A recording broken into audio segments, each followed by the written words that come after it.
മക്കളെ ജനുവരി 31-ന് 22,000+ വേക്കൻസിയുമായിട്ട് ഗ്രൂപ്പ് ഡിയുടെ പുതിയ നോട്ടിഫിക്കേഷൻ വരാൻ പോവുകയാണ്.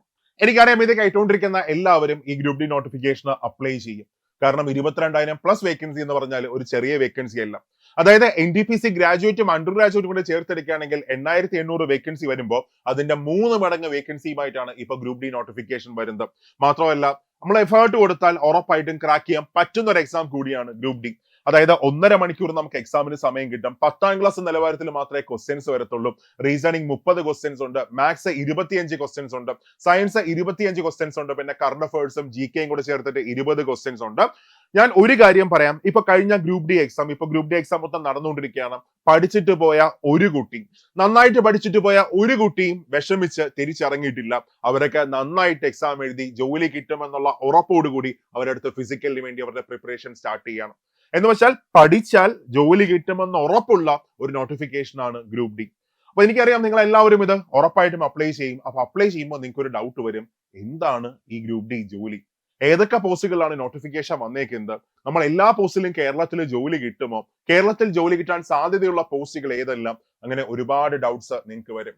അപ്പൊ നമുക്ക് ഈ വീഡിയോയിൽ അതെല്ലാം നന്നായിട്ട് എക്സ്പ്ലെയിൻ ചെയ്യാം. എന്താണ് ഓരോ പോസ്റ്റിന്റെയും ജോലി സ്വഭാവം, മാത്രമല്ല കേരളത്തിൽ ജോലി കിട്ടാൻ സാധ്യതയുള്ള പോസ്റ്റുകൾ ഏതൊക്കെയാണ്, എല്ലാം നമുക്ക് ഡീറ്റെയിൽ ആയിട്ട് നമുക്കൊന്ന് അനലൈസ് ചെയ്യാം. ഓക്കെ, ഈ കാണുന്ന 11 പോസ്റ്റുകളിലേക്കാണ് ഇപ്പോൾ നോട്ടിഫിക്കേഷൻ വന്നേക്കുന്നത്. 11 പോസ്റ്റുകൾ. കഴിഞ്ഞ നോട്ടിഫിക്കേഷൻ നോക്കുകയാണെങ്കിൽ 14 പോസ്റ്റുകളിലേക്കാണ് നോട്ടിഫിക്കേഷൻ വന്നത്. പക്ഷേ ഇപ്പോൾ 3 പോസ്റ്റുകൾ കുറവാണ്.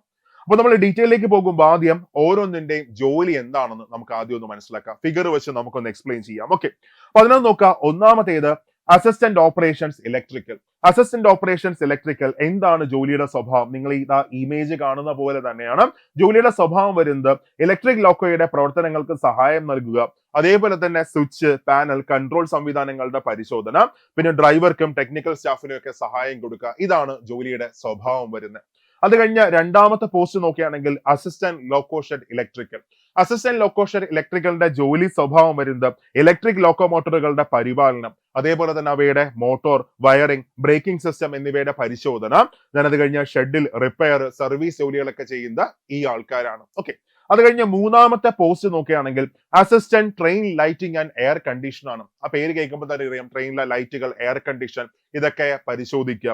ഇതിന്റെ ജോലി സ്വഭാവം വരുന്നത് ട്രെയിനിലെ ലൈറ്റിംഗ് സംവിധാനങ്ങൾ പരിശോധിക്കുക, അതേപോലെ തന്നെ എയർ കണ്ടീഷനിങ് യൂണിറ്റുകളുടെ പ്രവർത്തനം വിലയിരുത്തുക, അതിനെന്തെങ്കിലും മെയിൻ്റനൻസ് ഉണ്ടെങ്കിൽ അത് ചെയ്യുക. മാത്രമല്ല അതിനു വേണ്ടിയിട്ട് യാത്രക്കാർക്ക് ആ മേഖലയിൽ സൗകര്യങ്ങളൊക്കെ ഉറപ്പാക്കുക. കൃത്യമായിട്ട് ലൈറ്റുകൾ വർക്ക് ചെയ്യുന്നുണ്ടെന്ന് പരിശോധിക്കുക, AC വർക്ക് ചെയ്യുന്നുണ്ടെന്ന് പരിശോധിക്കുക, ഫാന് വർക്ക് ചെയ്യുന്നുണ്ടെന്ന് പരിശോധിക്കുക.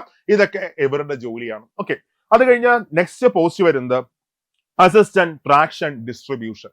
ഈ ട്രാക്ഷൻ ഡിസ്ട്രിബ്യൂഷൻ എന്ന് പറഞ്ഞാൽ ഇച്ചിരി പാടുള്ള പണിയാണ് കേട്ടോ. അതായത് നമുക്കറിയാം ട്രെയിനിന്റെ മേലിൽ കൂടെയൊക്കെ എന്ത് പോയിട്ടുണ്ട്, ഇലക്ട്രിക് ലൈൻസ് പോയിട്ടുണ്ട്. അതിൽ നിന്ന് പവർ എടുത്താണ് ട്രെയിൻ വർക്ക് ചെയ്യുന്നത്. ഈ ലൈനുകളുടെ പരിപാലനമാണ് ഇവരുടെ ജോലിയായിട്ട് വരുന്നു. ഇച്ചിരി പാടുള്ള ഒരു ജോലിയാണ്. ഈ കാണുന്ന ഫിഗറിൽ കണ്ട പോലെയൊക്കെ തന്നെയാണ്. ഓക്കെ, അപ്പൊ ജോലിയുടെ സ്വഭാവം ഓവർ ഹെഡ് ഇലക്ട്രിക് ലൈനുകളുടെ പരിപാലനം, അതായത് മേലിൽ പോകുന്ന ഇലക്ട്രിക് ലൈനുകളുടെ പരിപാലനം, ട്രെയിനുകൾക്ക് വേണ്ട വൈദ്യുതി ലഭ്യമാക്കൽ, അതേപോലെ തന്നെ അതിനെന്തെങ്കിലും ഫോൾട്ട് സംഭവിച്ചാൽ എത്രയും പെട്ടെന്ന് അതിനേക്ക് റിപ്പയർ ചെയ്യൽ. ഇതാണ് ഇവരുടെ ജോലി സ്വഭാവമായിട്ട് വരുന്നത്. നെക്സ്റ്റ് പോസ്റ്റ് വരുന്നത് അസിസ്റ്റന്റ് ബ്രിഡ്ജ് ആണ്. സോ അസിസ്റ്റന്റ് ബ്രിഡ്ജ് എന്ന് പറഞ്ഞാൽ റെയിൽവേയിലെ ഒത്തിരി റെയിൽവേ പാലങ്ങൾക്ക് പുറത്തൂടെയാണ് ട്രെയിനുകൾ മൊത്തം സഞ്ചരിക്കുന്നത്. സോ പുതിയ പാലങ്ങളുടെ നിർമ്മാണം, അതേപോലെ തന്നെ റെയിൽ പാലങ്ങളുടെ പരിശോധന, ബലക്ഷയം സംഭവിച്ചിട്ടുണ്ടെങ്കിൽ അത് വിലയിരുത്തുക, നേരെയാക്കുക, അതേപോലെ വിള്ളലുകളൊക്കെ ഉണ്ടെങ്കിൽ പരിശോധിക്കുക, അതിനുവേണ്ട റിപ്പോർട്ട് സമർപ്പിക്കുക, അതൊക്കെ റിപ്പോർട്ട് ചെയ്യുക, ഇതൊക്കെ ചെയ്യുക. അതാണ് മെയിൻ ജോലിയായിട്ട് വരുന്നത്. ദെൻ പാലങ്ങളുടെ എല്ലാം സുരക്ഷ ഉറപ്പാക്കുക. ഇതാണ് ഇവരുടെ ജോലിയുടെ സ്വഭാവമായിട്ട് വരുന്നത്. അത് കഴിഞ്ഞ് നെക്സ്റ്റ് പോസ്റ്റ് വരുന്നത് assistant permanent way. So permanent വേ എന്ന് പറഞ്ഞാൽ റെയിൽവേ ട്രാക്കുകൾ നന്നായിട്ട് പരിപാലിക്കുക.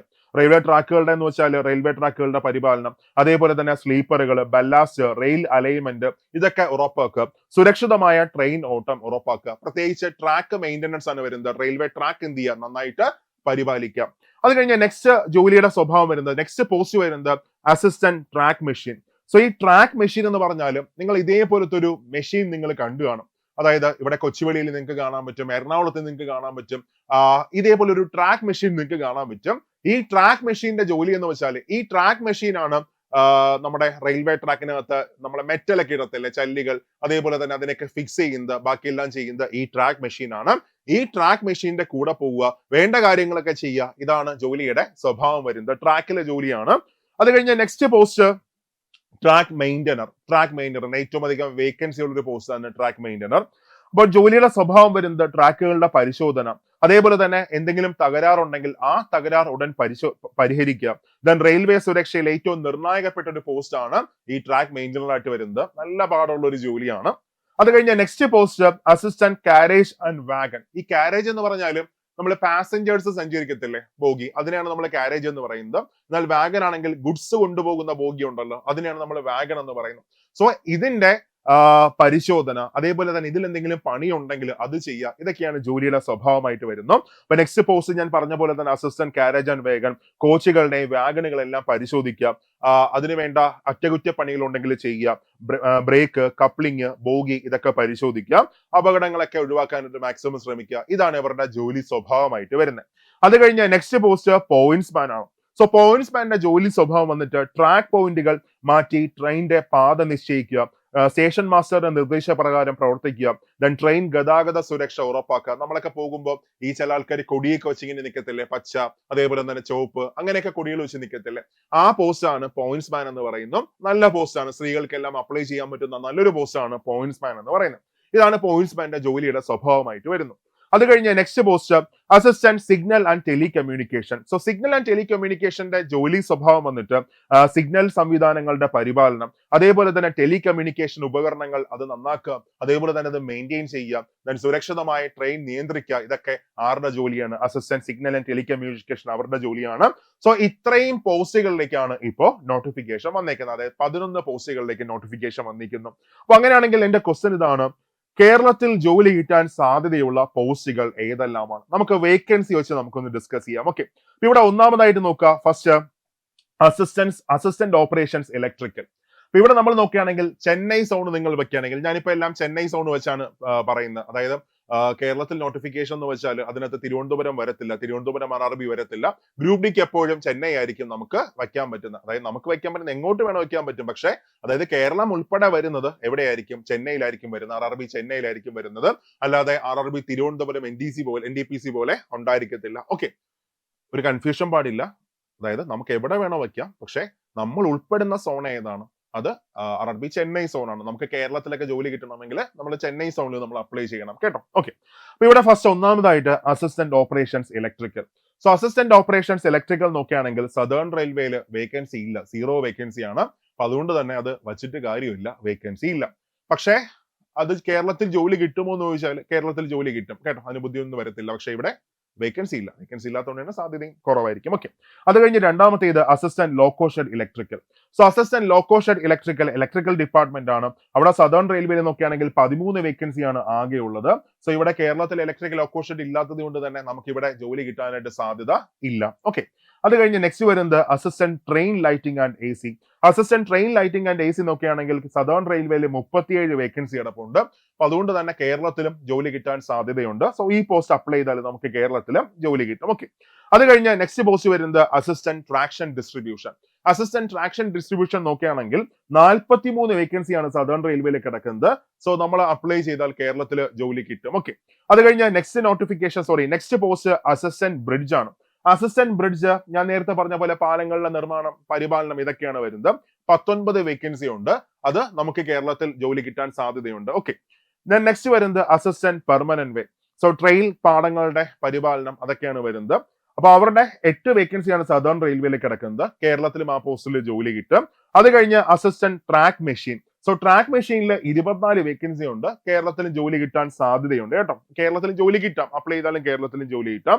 നെക്സ്റ്റ് വരുന്നത് ട്രാക്ക് മെയിൻ്റനർ. ഏറ്റവും അധികം വേക്കൻസി ഉള്ള 556 വേക്കൻസി കിടക്കുന്ന മക്കളെ, ഇതൊക്കെ ഇപ്പോൾ ഉള്ള വേക്കൻസിയാണ്. ഇനി അങ്ങോട്ട് ഈ വേക്കൻസി ഒക്കെ എന്ത് ചെയ്യും? ഉറപ്പായിട്ടും കൂടും. നിലവിൽ തന്നെ 556 വേക്കൻസി ഉണ്ട്. അപ്പോൾ കേരളത്തിൽ അതായത് നമുക്ക് പെട്ടെന്നൊരു ജോലി വേണം, ഒരു ജോലി ഏറ്റവും അത്യാവശ്യമാണ്. ഫസ്റ്റ് പ്രിഫറൻസ് ചെയ്ത് കൊടുക്കുക. ജോലി പാടാണ്, ഞാൻ ആദ്യമേ പറയാം. പക്ഷേ ഏറ്റവും അധികം വേക്കൻസി ഉള്ളത് ആർക്കാണ്? ട്രാക്ക് മെയിൻ്റനർക്കാണ്.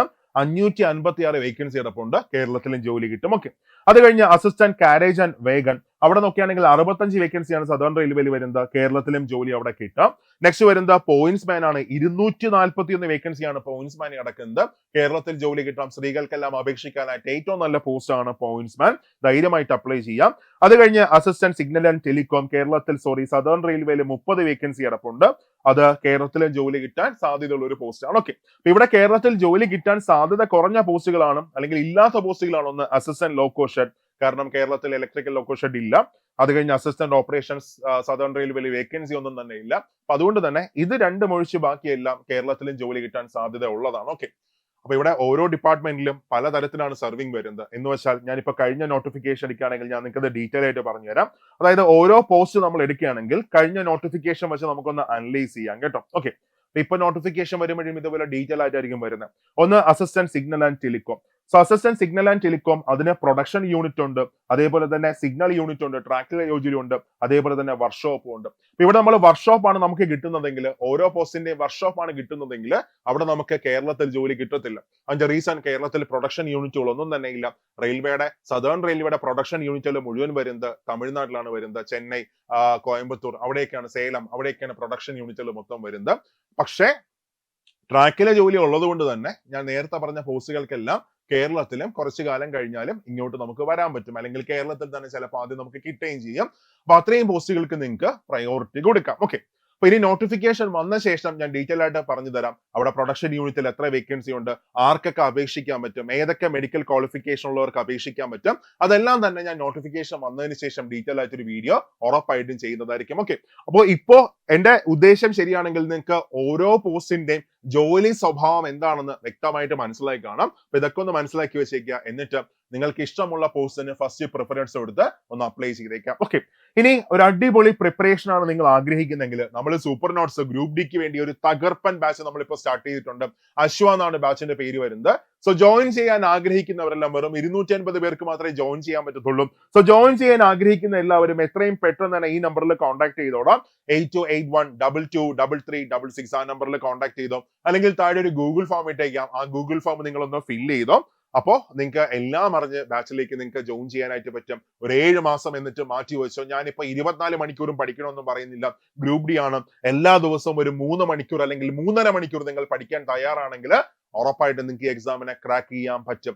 ഞാൻ ഒരു കാര്യം ഉറപ്പ് തരാം, ഇപ്പോഴത്തെ ഗ്രൂപ്പ് ഡി റിസൾട്ട് വരുമ്പോൾ അത് മൊത്തം തൂക്കാൻ പോകുന്നത് സൂപ്പർ നോട്ട്സിന്റെ പിള്ളേരായിരിക്കും. ഓക്കെ, അപ്പോ നന്നായിട്ട് പഠിക്കുക, അടിപൊളിയായിട്ട് വർക്ക് ചെയ്യുക. അപ്പോ അതേപോലെ മറ്റൊരു കാര്യം കൂടെ പറയാനുണ്ട്. നിങ്ങളിപ്പോ കാണുന്നത് സൂപ്പർ നോട്ട്സിന്റെ SSC RRB ചാനലാണ്. ഇത് സെൻട്രൽ എക്സാംസിന് വേണ്ടി സൂപ്പർ നോട്ട്സ് സ്റ്റാർട്ട് ചെയ്ത ഡെഡിക്കേറ്റഡ് ആയിട്ടുള്ള യൂട്യൂബ് ചാനലാണ്. ആരെങ്കിലും സബ്സ്ക്രൈബ് ചെയ്യാത്തവരുണ്ടെങ്കിൽ ഒന്ന് സബ്സ്ക്രൈബ് ചെയ്തേക്കാം. സബ്സ്ക്രൈബ് ചെയ്തില്ലെങ്കിൽ എന്ത് സംഭവിക്കും? നിങ്ങൾ ഒരു നോട്ടിഫിക്കേഷൻ സമയത്ത് അറിയത്തില്ല, ഒരു ലാസ്റ്റ് ഡേറ്റ് നിങ്ങൾ അറിയത്തില്ല, അത് കഴിഞ്ഞ ആപ്ലിക്കേഷന്റെ സ്റ്റാറ്റസ് നിങ്ങൾ അറിയത്തില്ല, എക്സാം ഡേറ്റ് നിങ്ങൾ അറിയത്തില്ല, അടിപൊളി നോട്ട്സ് നിങ്ങൾക്ക് കിട്ടത്തില്ല, അടിപൊളി ക്ലാസ് നിങ്ങൾക്ക് കിട്ടത്തില്ല, എല്ലാം നിങ്ങൾ മിസ്സാക്കും. അപ്പൊ അതുകൊണ്ട് തന്നെ എത്രയും പെട്ടെന്ന് തന്നെ ഈ ചാനൽ ഒന്ന് സബ്സ്ക്രൈബ് ചെയ്തോ. അപ്പൊ നമുക്ക് മറ്റൊരു സെഷനിൽ കാണാം. Thank you all.